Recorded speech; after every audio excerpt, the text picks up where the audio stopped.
Kalyani Priyadarshan will be known for before and after Lokah. She has done a very exceptional job as Chandra. Lokah is produced by Dulquer Salmaan and it is directed by Dominic Arun, which stars Kalyani Priyadarshan in the titular role with Naslen playing an important role alongside of Kalyani. And Kalyani is actually the soul of this story and she carries all the film on her shoulder. She is subtle but more expressive. She talks less, but her actions do the justice to the story. No one actually expected this, that this act of her will be this much extraordinary in terms of the portrayal of character, in terms of the screen presence. This is something which the whole Indian industry should attempt while making a film with female lead. We didn't get this kind of cinema every time we go for a female protagonist or female oriented films. This is the portrayal where you think that this is a regular superhero kind of film, but no, this is actually a very exceptional attempt towards it. If you talk about the production design, if you talk about the screenplay, if you talk about the acting, and you will get to know that without a song, without those regular commercial troops, you can actually execute a very well made film which caters to all kind of audience. This film doesn't have those kind of gimmicky or cringeworthy jokes or some meta thing, or this doesn't promises you to be as very grand kind of a film which will uh, try to pitch you an idea of a future verse or something else. This film stays on the ground, and what very fascinating thing about this whole screenplay is that it is based in an Indian city. It's not like you are going too ancient, you are going into too future. There is some fictional element. No, it gives you a feel like they have shown the city of Bangalore.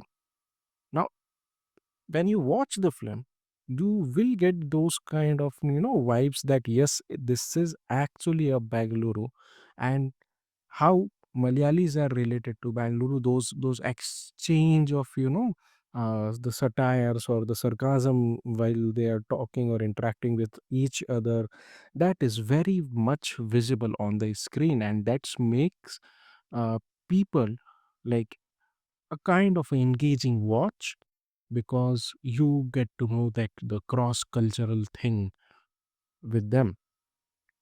All the characters actually does well in their respective jobs, but I'm like the opening line of this video was diverted towards Kalyani because yes, she is actually the main point of the whole film.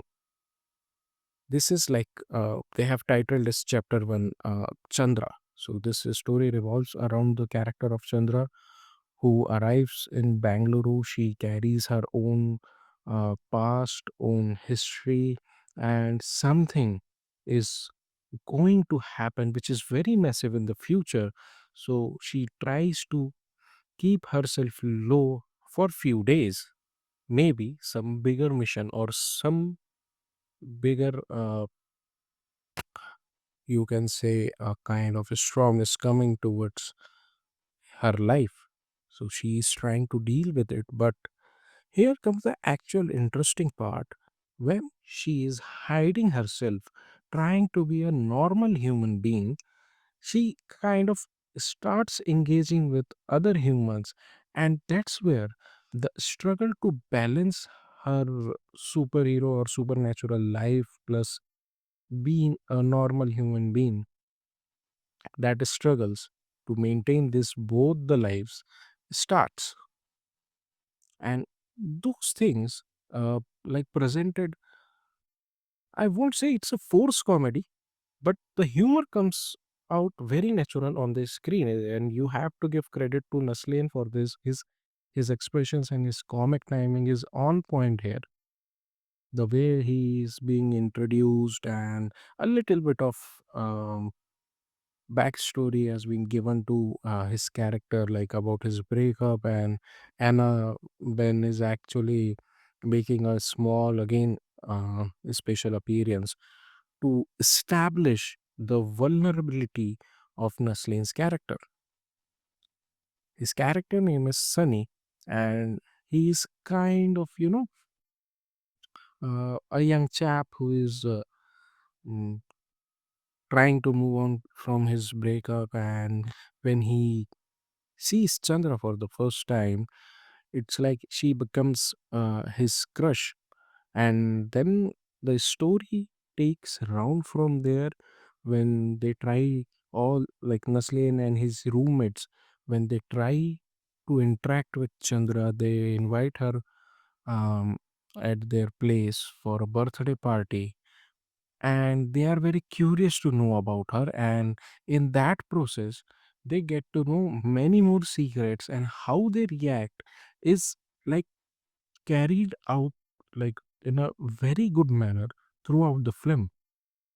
The reaction, because they are like very normal human beings, so for them realizing and getting like getting a kind of visual that to the person with whom they are trying to interact, especially the character of Sunny, he is kind of looking for a future with Chandra.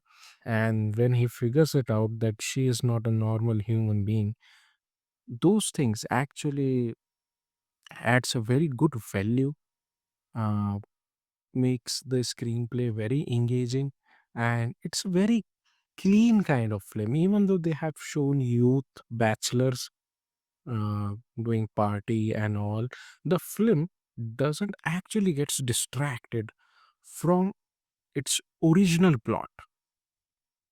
And you can say that there are no as much, typical subplots to elevate the character of Chandra, or to elevate the another kind of story dimension here. And you actually, you are stick to the screen because of this kind of visual storytelling they have done. Even when the backstory of that Chandra is being shown to us, it's kind of a voiceover thing going on with some animated visuals and some live action scenes that makes you keep guessing that what actually happened, how it happened, and you want to know about her character more. Actually, in that flashback, they didn't show the whole journey of her character. So that's why, like, Dominic Arun actually wins you here with kind of, I think, while writing the screenplay, he had a presence of mind that how he is going to play around with these character. And the story, even though for me it is like, if you are making a cinematic universe, this is a most perfect way that you can plot the next sequel and other parts in a very very structured way.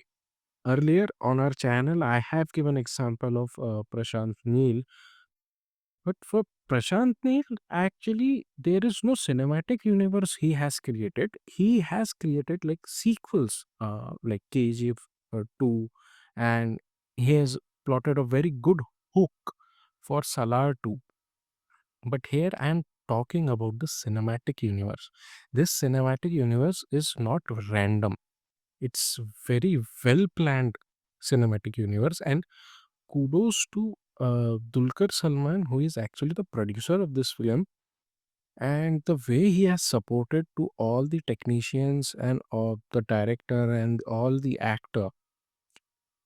You have to appreciate that, man, because it's not a very high budget film. And when you see this kind of work in kind of a limited budget. The film's budget is total, like including promotion and all, is around 30 cr, and that makes you wonder that why can't other industry follow this kind of thing, this kind of discipline, this kind of dedication towards the work.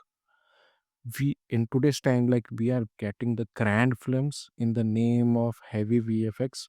We just get a very cringe replacement of green screen shots, which, like, I wonder why, by watching all those films, that are these even worth it for like 400 cr or 600 cr budget.